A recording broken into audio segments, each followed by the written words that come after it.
শান্তিনিকেতন সৃজনী শিল্পী গ্রাম পূর্বাঞ্চল সাংস্কৃতিক কেন্দ্র ভারত সরকার কর্তৃক প্রতিষ্ঠিত 7টি আঞ্চলিক সাংস্কৃতিক কেন্দ্রের মধ্যে একটি। বর্তমানে কেন্দ্রীয় সংস্কৃতি মন্ত্রকের অধীনে এটি একটি স্বশাসিত সংস্থা হিসেবে গৌরবের সাথে কাজ করে চলেছে। আসাম, বিহার, ঝাড়খণ্ড, মণিপুর, ওড়িশা, সিকিম, ত্রিপুরা, পশ্চিমবঙ্গ এবং আন্দামান ও নিকোবর দ্বীপপুঞ্জ পূর্বাঞ্চল সংস্কৃতির কেন্দ্রের সদস্য রাজ্য।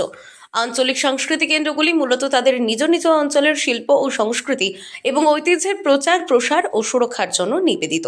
পূর্বাঞ্চলীয় লোক মহোৎসব সৃজনী শিল্প গ্রামে 19 থেকে 23 ডিসেম্বর 2024 পর্যন্ত উৎসবে আয়োজন করতে চলেছে।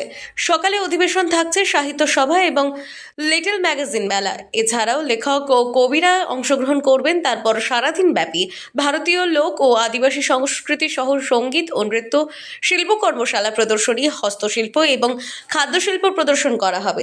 প্রায় 400 জন শিল্পী কারিগর এই উৎসবে অংশগ্রহণ করবেন। উদ্বোধনী অনুষ্ঠান 19 ডিসেম্বর 2024 বিকেলে 3টেয় অনুষ্ঠিত হবে। পূর্বাঞ্চল সংস্কৃতি কেন্দ্র ভারত সরকারের সংস্কৃতি মন্ত্রকের অধীন পূর্ব ভারতের অন্যতম একটি সংস্থা, যা পূর্ব ভারতের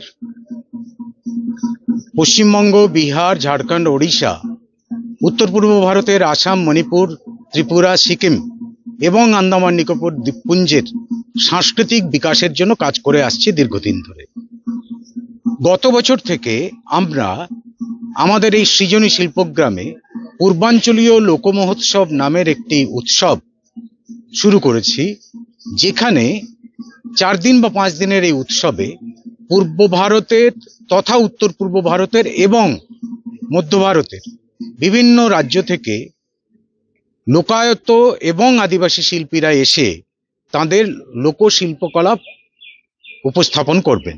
সেই উদ্দেশ্য নিয়েই এবারেও আমরা 19 ডিসেম্বর থেকে 23 ডিসেম্বর 5 দিনের পূর্বাঞ্চলীয় লোকমহোৎসব আয়োজন করেছি, যেখানে পশ্চিমবঙ্গ, বিহার, ঝাড়খণ্ড, ওড়িশা থেকে শিল্পীরা তো এসছেন আসাম, মণিপুর, ত্রিপুরা থেকে।